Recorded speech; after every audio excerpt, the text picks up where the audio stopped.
Hey guys, so we're back with another What the Hell Happened segment. It's Tuesday and we just dropping in to give you guys some hot topics and story time. So we kind of just wanted to talk about a few things. The first one is Wendy Williams and her husband.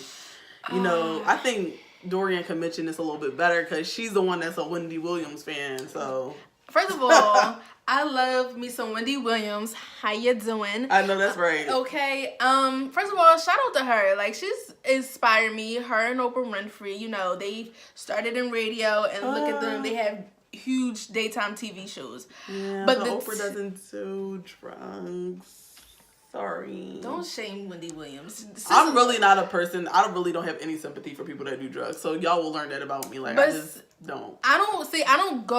People who do drugs is an addiction. So yes, they have control over their lives, but it's an addiction. It's still a sickness. So I have a little sympathy in their heart. Of course, when you have a loved one who is addicted to drugs, you want them to be like, snap out of it. Like, you're doing something wrong to your body, but they're addicted to it. But when it comes to the case of Miss Wendy Williams, sis is having a hard time.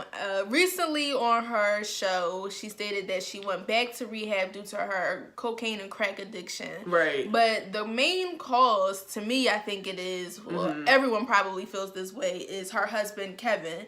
So her husband, Kevin, has been having an affair. When Wendy Williams came back on her show, she stated that she still had her ring. They still were going strong. However, the mistress of Kevin is pregnant, and she recently delivered her baby in the city of Philadelphia. I feel like this man has not been wanting to be with her for a very long time, and I think just be a man and leave. Like, I don't know what exactly would keep you in the relationship, but I just think people in general, if you don't want to be with somebody, just say, even if you don't want to hurt their feelings or it's been a lot of years put in, you're actually hurting them more, especially if you stepping out and having a child on me. Like, what do you think that's going to make me feel like? Yes, and recently Wendy Williams, she was spotted without wearing her ring. And I know on her show, she said, if you didn't see her with her ring, that means, Kevin. I just feel bad for her. Niggas like the name Kevin always doing some stupid shit. Really? Yes. I don't know no niggas named Kevin. And that's, God is looking out for you. I've come across a few... Niggas with regular names are always doing some weird shit. Like, I don't want to start name dropping, but that's true. Right. That's really true. Right. I know a lot of regular ass name niggas that have done some fucked up shit. I'd be like, not you. Yes. Like, come on, William. Yes. But yeah, I feel bad for Wendy Williams. Like, nobody, this is another Khloe Kardashian. Like, women, you have to get to a point in a relationship where you have to be like, I need serendipity for myself. Like, this man is legit pushing her into bad habits. Right. Because he wants to live his life. Whatever way. Exactly. And come on now, I'm pretty sure Wendy Williams is the top breadwinner in her relationship. Right. Like, I don't care how ugly y'all say she is or how funny looking she is. That, like, she does her job well. She does it. The people and she's are still always a person. entertained. Yeah, like, nobody deserves that. Right. And I just feel like she needs to find the courage to leave the situation if she's clearly seeing that the relationship is dying. And he also needs to be a man and be like, look, I'm trying to do other things and this relationship has ran its course. Right. I think everybody needs to be responsible. Yeah. So I hope she gets the help she deserves, but yeah, because that relapse stuff is not anything to play with. It's not, and it's hard. Yeah, but another thing we want to get into, so y'all already know how I feel about Issa Rae. That's my sis, and she was, out here on a beautiful photo shoot. I just love those pictures. I don't know if y'all saw them, but y'all need to look it up. She was just looking gorgeous. Just a black queen, and I love her with braids. She had braids on in the photo, like in a white dress. I just think she's just winning so heavy. And I love everything that Issa just stands for, like being like a awkward black girl, just like owning herself. And I think that's why like people really bang with her. Like, she really true to who she is. She don't care about what anybody has to say. At least it doesn't appear that way. And She just looking really gorgeous. That's my sis. I think it was a nice touch with her Essence magazine cover because normally we see her, she's all goofy and she's like, right. It was like more sexual and just like cute, and it definitely gave me the Nola vibes. Yeah, definitely getting a Nola vibe. So I was like, oh, shout out to Issa Rae. She inspires me. I loved her ever since her show Awkward Black Girl on YouTube, and she's been so funny. And y'all, when she be rapping, like you said, if she was to drop a mixtape. If she really was to drop a mixtape, I'm at the concert. What she say in her what episode? She was like, she said, "I'm a liar, sweetie. I cheat on niggas too." Like, that's a bar. That's a bar. Not saying that I condone that, but that's a bar. That's a bar. First of all, the Broken Pussy song. I have to low key think my pussy is broken. Pussy. And if you guys watch Insecure, like really listen to the scenes where she rapping in the mirror. Like you think she just joking, but if you listen, no, it's really bars in there. I don't even understand. Like, let Shorty and Megan Thee Stallion come out with a fucking joint. Oh my gosh. It's over for you hoes. It's over. I don't know. Shout out to Issa Rae. We really appreciate her. Yes. Her and other women alike. Mm-hmm. But I don't know. It's been a lot going on in the media.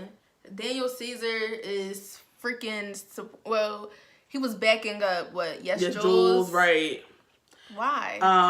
I think he was saying that, black people like to, attack white people, and all this other stuff. And I'm just like, okay, don't get me wrong. There definitely are black people out here who like to attack white people. But let's not act like Shorty isn't a culture vulture. Like, and I think this was a situation where you should just mind your business. Nobody asked for your input, and you already see how people are real quick to flame that ass for saying something that you have no business. So I wouldn't have been coming to bat for that girl. Do you even know her?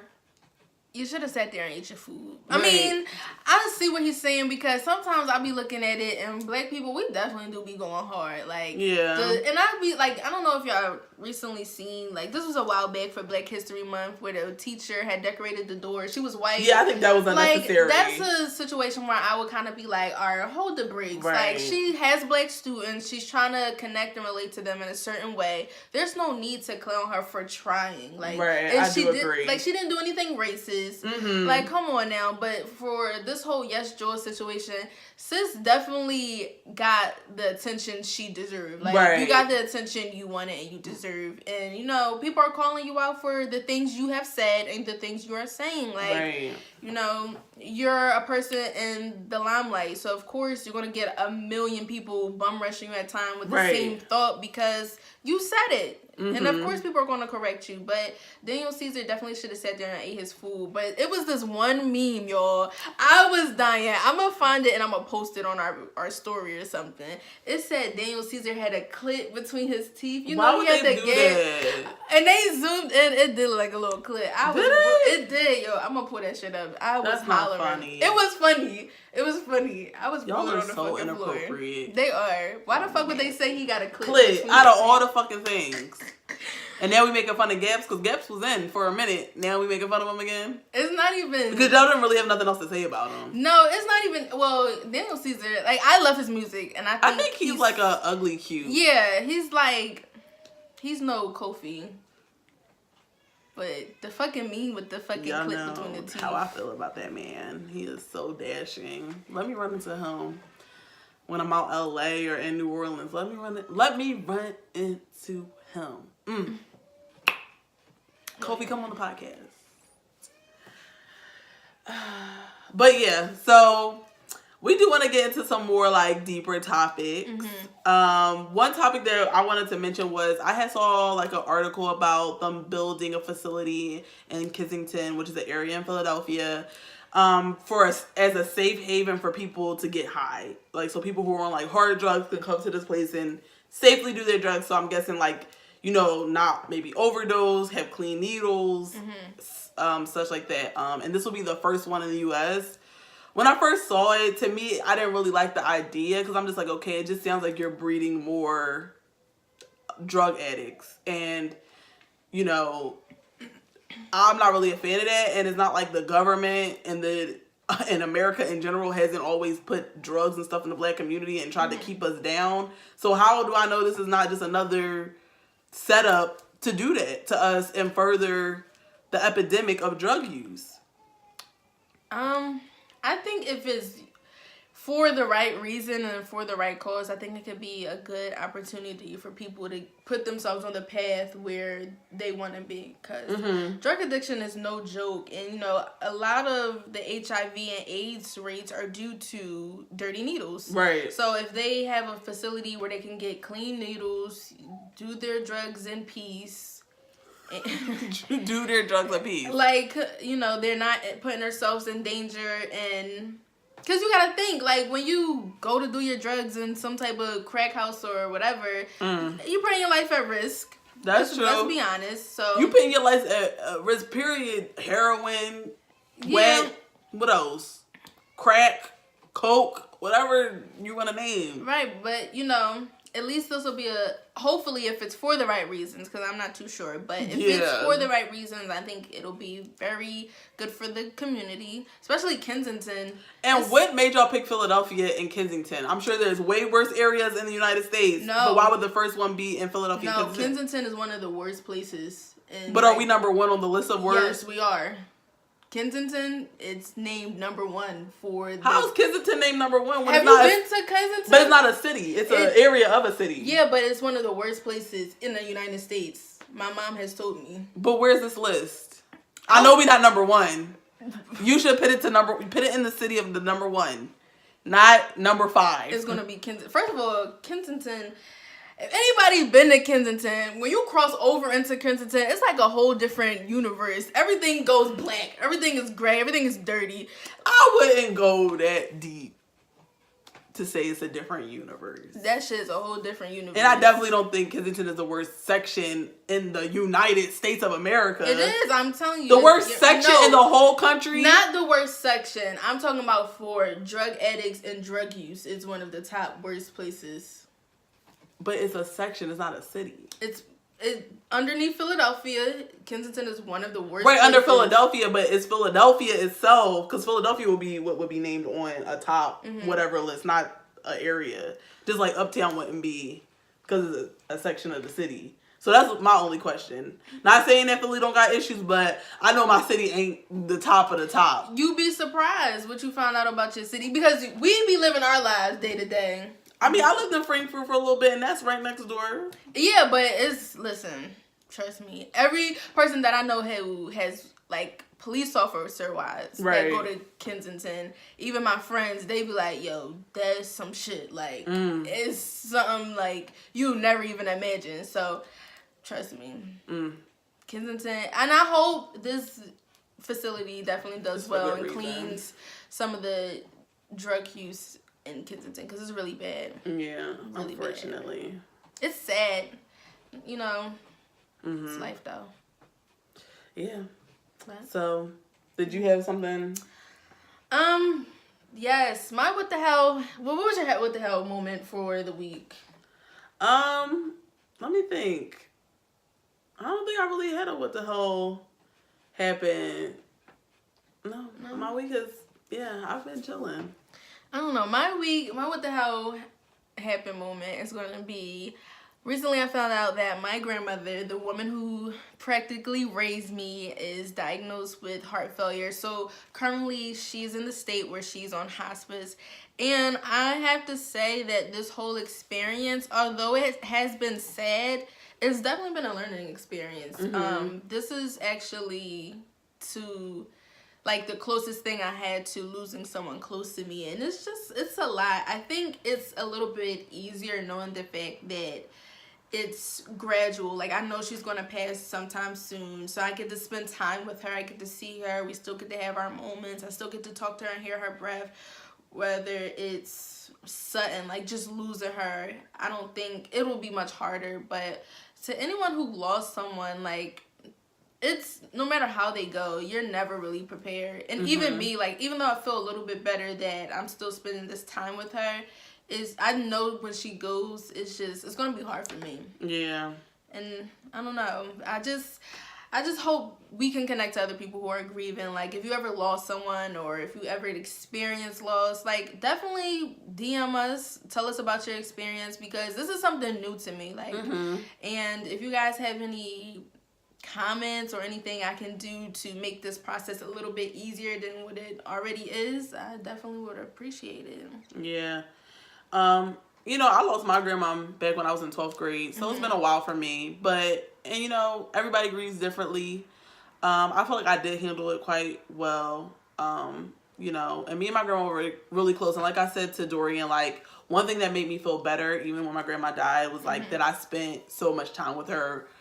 Like, me and my grandma were always close, but like right before she died, like that summer before, like I spent every single day with her. And I think that definitely makes things easier, because then you can think to yourself, like, damn, yeah, they're gone, but I spent all of this time with them. And I know for a fact she loved me, and I love her.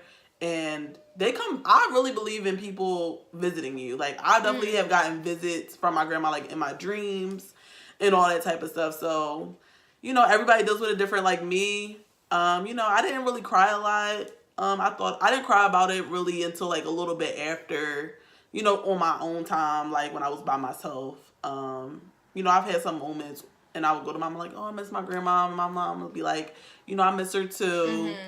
And I think one reason why I wasn't super crushed was because my mom was so devastated. Right. So I kind of was, not saying that I don't have a right to be upset, but that's her mom. So I found a way to be strong about it, and I could still be sad about it, but I think seeing my mom in that state made it easier for me to get through, because I'm like, okay, I need to be here for my mom. Right. So, and I think that's the thing about this situation. Like, I feel like with my mom, I definitely feel like I need to be strong, because she's being strong like throughout this whole process. But that is her mother. This is the person who gave her life. So I definitely give her time, her space, as well as my aunts as well. You know, everyone, I see how family can really come together in a time of need. Right. Because anybody who knows my family knows that it's dysfunctional as hell. Which is a lot. So, to see everybody come together, it's really a nice thing. And, you know, I give my mom and my aunts the time they need for grievance. And myself, I think the biggest thing is just having supportive friends and family and people who are there to comfort you and encourage you through the process. So yeah, that's definitely important. Yeah. This was our what the hell happened. Hopefully we ain't get y'all too deep, you know. Right, that's what we try to, you know, but we still had our light moments, but it is what the hell happened. It's the time to share what's going on with you. Right, so don't forget to hit us up on Instagram, Twitter at EGAT Pod. I really love interacting with our I love when you guys comment on their post or message us, and we just love the love. So just keep it going. Keep going. All right. So guys, we'll see you on Sunday. Bye.